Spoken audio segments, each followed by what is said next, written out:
It was a special holiday on the island of Sodor. Bertie the bus was working harder than ever before. All the engines were busy too.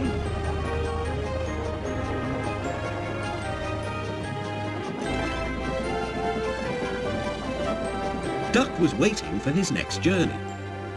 Near him stood a red bus, but he didn't look friendly like Bertie.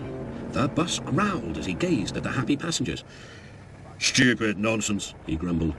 "I wouldn't have brought them if I'd known. I'd have had a breakdown or something." "I'm glad you didn't," smiled Duck. "You'd have spoiled their fun."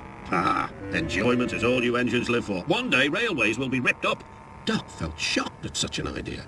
"We have a friend called Bertie, and he's a bus, but he likes the railway. Sometimes he teases us about it, but he'd never want to see it ripped up." "Huh," growled the bus. "I know Bertie. He's too small in size to be of any use." Duck took no notice. "That bus is silly," he thought as he steamed away. At the junction, Duck told Oliver all about him. "I call him Bulgy," chuckled Oliver. Then he puffed happily away.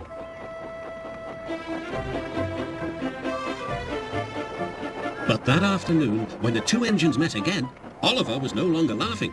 "Bulgy's friend has come," he said. "He's rude too. He's taking Bulgy's passengers home so as to leave Bulgy free to steal ours." "But he can't," objected Duck. "Bulgy says he can get them to the big station before us." "Rubbish," replied Duck. "It's much further by road." "Yes," continued Oliver, "but Bulgy says he knows a shortcut."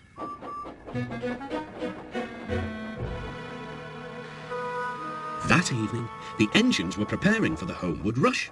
"Where are the passengers?" they wondered. "Look!" shrilled Oliver. "Look at Bulgy!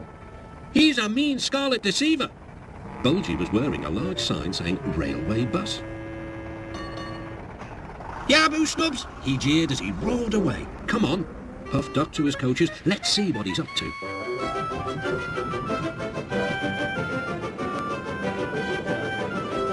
Duck wanted to pay Bulgy out, but he wasn't sure how.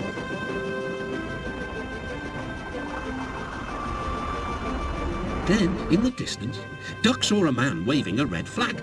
That meant danger. The line here crosses a narrow road, and there was Bulgy, wedged firmly under the bridge. "So this was his shortcut," chuckled Duck. "He tricked us," shouted Bulgy's passengers. "He said he was a railway bus, but he wouldn't accept our return tickets. He wanted us to think railways are no good." Duck's crew examined the bridge. "It's risky, but we must help the passengers." "Passengers are urgent," agreed Duck. Duck slowly and carefully set off across the bridge. Bulgy wailed as he felt the bridge quiver.